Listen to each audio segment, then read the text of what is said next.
بسم اللہ الرحمن الرحیم۔ السلام علیکم ورحمۃ اللہ وبرکاتہ۔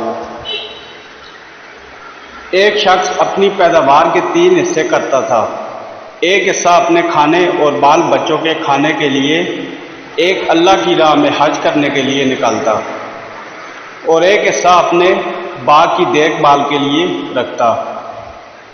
وہ ہمیشہ ایسا ہی کیا کرتا تھا، اس لیے اس کے کھیت میں اللہ تعالیٰ کی طرف سے بڑی برکت ہوتی اور اس کی کھیت ہمیشہ سبز و سبز رہتی۔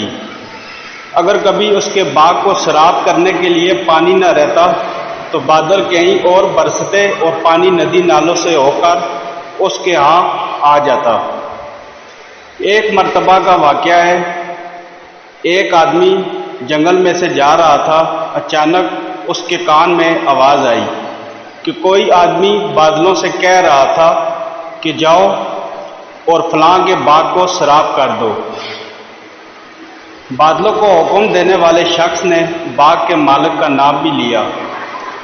چنانچہ وہ بادل وہاں سے ہٹ کر ایک پتھریلی زمین پر خوب موسلادھار دھار بارش برسائی اور پانی بہہ کر ایک نہر میں جا پہنچا۔ وہ نہر اس آدمی کے باغ میں آتی تھی۔ اب وہ آدمی جو جنگل میں بادلوں کا منظر دیکھ رہا تھا، وہ اس بہتے ہوئے پانی کے ساتھ ساتھ چل پڑا، یہ دیکھنے کہ آخر یہ پانی اس کے باغ کو سیراب کرتا ہے، آخر یہ ماجرا کیا ہے اور یہ کس بزرگ کی کرامت ہے۔ وہ آدمی نہر کے کنارے کنارے چلتا ہوا اس باغ تک جا پہنچا اور نہر سے ہو کر اب یہ پانی نالوں کے ذریعے اس کے باغ میں آنے لگا اور باغ کو سیراب کرنے لگا۔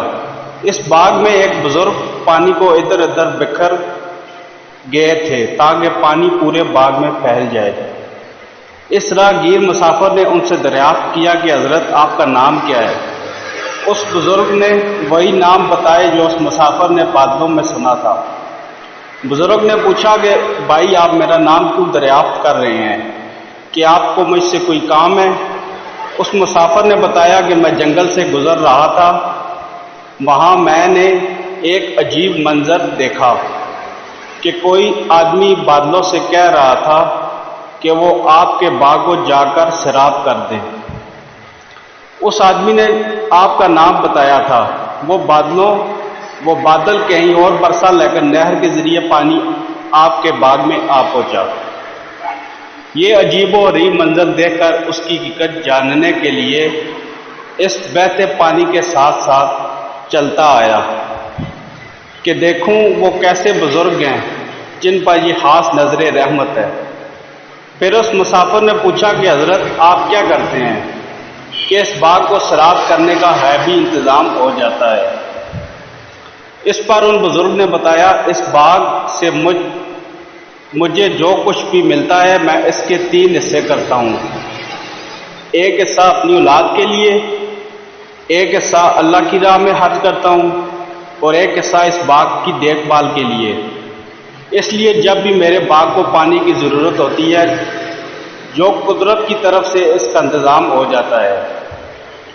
عزیز دوستو، سچ ہے جو اپنی حلال کی کمائی کا کچھ حصہ اللہ کی راہ میں حج کرتے ہیں وہ کبھی رائیگاں نہیں جاتا۔